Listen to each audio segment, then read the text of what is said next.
नमस्कार, मी पंजाब डक. राज्यातले सर्व शेतकऱ्याला सांगू इच्छुक आहे, आजच्या कंप्लीट 5 दिवस पाऊस येण्यासाठी शिल्लक आहेत.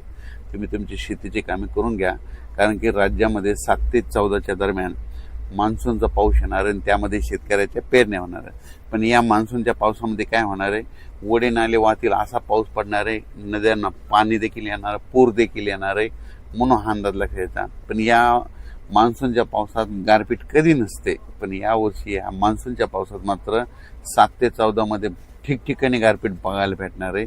म्हणजे ह्या मान्सूनच्या पावसामध्ये देखील गारपीट पाहायला भेटणार आहे. वादळी वारं देखील वाऱ्याचा वेग देखील बघायला भेटणार आहे.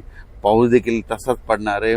नद्याला पाणी येणार आहे, ओढे नाले खळखळून वाहणार आहेत, म्हणून हा अंदाज लक्षात यायचा. तर सांगायचं झालं तर मग ही गारपीट कोणत्या कोणत्या जिल्ह्यात होईल, तर सर्वप्रथम आपण विदर्भाकडून घेऊ. विदर्भात देखील काय होणार आहे, वर्धा, नागपूर, भंडारा, गोंदिया, चंद्रपूर, यवतमाळ या भागात देखील काय होणार आहे, 7 ते 14 म्हणजे 10 ते 14च्या दरम्यान तिकडं पाऊस पण पडेल आणि गारपीट देखील होईल, ओढे नाले वाहतील, म्हणून ही अंदाज पूर्व विदर्भातले शेतकऱ्यांना लक्षात यायचा.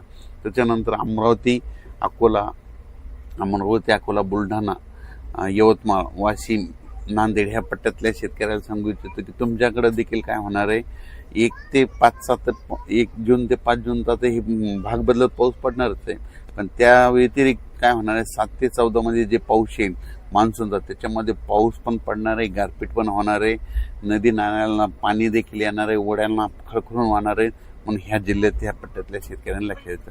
त्याच्यानंतर मराठवाड्यातल्या शेतकऱ्याला सर्वप्रथम सांगू इच्छितो, मराठवाड्यामध्ये झालं, नांदेड जिल्हा झालं, हिंगोली जिल्हा झालं, परभणी जिल्हा झालं, लातूर जिल्हा झालं, बीड जिल्हा झालं, जालना जिल्हा झालं, संभाजीनगर, त्यानंतर इकडं जळगाव ह्या पट्ट्यात देखील सांगू इच्छितो की तुमच्याकडे देखील 1 जून ते 6 जूनच्या दरम्यान दररोज वेगवेगळ्या भागात चांगला भाग बदलत पाऊस पडणार आहे, 1 जून ते 6 जून. पण त्याच्यानंतर काय होणार आहे, 7 जून ते 14-15 पर्यंत तर मात्र मोसमी पाऊस मात्र खूप बरसणार आहे, ओढे नाले खळखळून वाहणार आहे आणि त्याच्यामध्ये शेतकऱ्याची पेरणी देखील लागणार आहे. म्हणून हा अंदाज देखील शेतकऱ्यांनी मराठवाड्यातल्या त्या सगळे आता जे जिल्ह्याचे नाव सांगितले त्यांनी लक्षायचं. त्याच्यानंतर सगळ्यात महत्त्वाचं पश्चिम महाराष्ट्रामध्ये सगळ्यात महत्त्वाचं अहिल्यानगर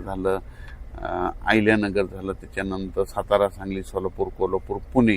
त्या पुणेकरांना देखील या आता मोसमी पावसामध्ये गारपीट बघायला भेटणार. पुण्याच्या पूर्व भाग म्हणजे बारामतीकडं देखील खूप गारपीट पाहायला भेटणार आहे, इकडं सांगलीकडे देखील गारपीट पाहायला भेटणार आहे, सोलापूरकडे गारपीट पाहायला भेटणार आहे, लातूरला जास्त गारपीट पाहायला भेटणार आहे, सगळ्यात जास्त बीड जिल्ह्यात देखील सगळ्यात जास्त गारपीट पाहायला भेटणार आहे. त्याच्यानंतर इकडं सातारा जिल्ह्यात ओढे नाले वाहणारा पाऊस पडणार आहे. त्याच्यानंतर इकडं अहिल्यानगरमध्ये देखील पाऊस पण पडणार आहे, गारपीट पण होणार आहे, ओढे नाले देखील वाहणार आहे. म्हणून 1 ते 5 ही अंदाज भाग बदलतचा घ्यायचा आणि त्यानंतर 7 ते 14 मध्ये देखील मान्सूनचा खूप पाऊस पडणार आहे, म्हणून हे देखील लक्षात. त्याच्यानंतर उत्तर महाराष्ट्राकडे नाशिक, नंदुरबार, धुळे जिल्ह्यात त्या भागात देखील काय होणार, तिकडे देखील पाऊस पण पडणार आहे आणि काही भागात गारपीट पण होणार आहे, म्हणून अंदाज लक्षायचा.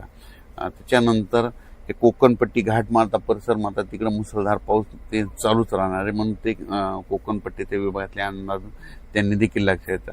पण राज्यात सांगायचं झालं तर 3, 4, 5 तारखेपर्यंत दररोज विखुरलेल्या स्वरूपाचा भाग बदलत पाऊस पडणार आहे. त्याच्यामध्ये गारपिटीचं प्रमाण असणार आहे, वाऱ्याचं प्रमाण असणार आहे, म्हणून स्वतःची काळजी घ्या, पाळीव प्राण्याची काळजी घ्या. पण त्याच्यानंतर मात्र 7 जून ते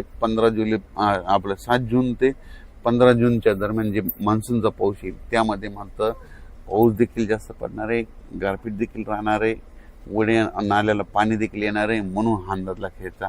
आणि जमिनीमध्ये जर ईदभर ओल गेली तर तुम्ही तुमचा पेरणीचा निर्णय घेऊ शकता.